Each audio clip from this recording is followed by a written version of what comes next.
దీపావళి శుభాకాంక్షలు. ఈరోజు కొంతమంది మిత్రులు నన్ను ప్రశ్నించడం జరిగింది.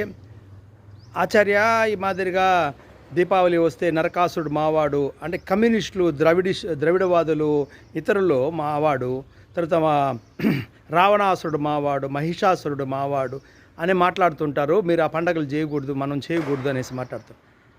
దీనిపైన మీరు మాట్లాడండి అంటే నేను వీళ్ళందరినీ అడుగుతాను. అంటే నరకాసురుడు, మహిషాసురుడు, రావణాసురుడు అందరూ చెడ్డవాళ్ళు, అసురుళ్ళు అంటే చెడ్డవాళ్ళు. వీళ్ళందరూ మీ బంధువులా? అసలు దొంగల్ని మీరు, రాక్షసుల్ని, దొంగల్ని మా వాళ్ళు అనుకుంటారే. చట్ట ప్రకారం తప్పు కదా అది. ఒక దొంగతనం చేసిన వ్యక్తిని మనము సమర్థించకూడదని చెప్పాలి కదా.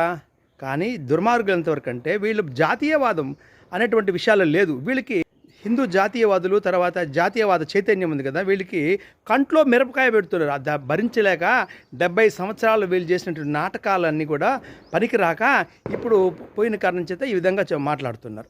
ఇక విషయం, నరకాసురుడు అనేటువంటి వ్యక్తి పూర్తిగా భూదేవికి తర్వాత మహావిష్ణువుకు పుట్టిన బిడ్డ. ఆ తదనంతరము అతను ఎవరి దగ్గర పెరిగినాడు? జనకుడు, సీత యొక్క నాన్నగారి జనకుడి దగ్గర పెరిగాడు. తర్వాత ఎక్కడ? ప్రాగ్జ్యోష్ణపురము, కామరూప దేశంలో రాజు అయ్యాడు. ఇవన్నీ ఉన్న కారణం చేత నరకాసురుడు ఎలాగా ద్రవిడుడు, తర్వాత మూలవాసి మేం కదా, మేము కూడా మూలవాసులే, ద్రవిడులు మేము కాదు. ద్రవిడు అర్థమే మీకు తెలియదు. ఇటువంటి విషయాలంతా కూడా మనం ఆలోచించాలి. కాబట్టి ఇది కానీ నరకాసురుడు కానీ తర్వాత అసురులందరూ కూడా వాళ్ళు చేసిన తప్పుల కారణం చేత ఆ విధంగా శిక్షించబడ్డారే కానీ బ్రాహ్మణుడైనటువంటి రావణాసురుడు తప్పుల కారణం చేత అసురుడైనాడు. ఇది గుర్తించాల్సిన అవసరం అని తెలియజేస్తున్న భారత్ మాతాకి జై. జై శ్రీరామ్.